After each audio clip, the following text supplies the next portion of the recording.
Magluto naman tayo ng chicken curry with gata and with peanut butter. So sa isang pan, maglalagay tayo ng oil. Sa akin, coconut oil.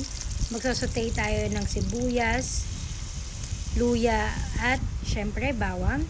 After 3 minutes, ilagay na rin natin yung bell pepper. Igigisa natin yung chicken for about 15 minutes. So maglalagay tayo ng patis and also yung pepper. Tatakpan natin to. So, after 15 minutes nga, ilalagay na natin yung gata.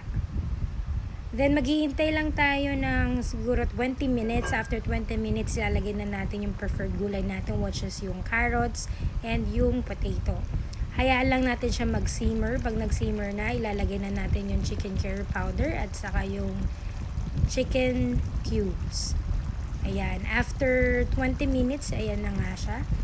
So, maglalagay tayo ng peanut butter, isang kutsara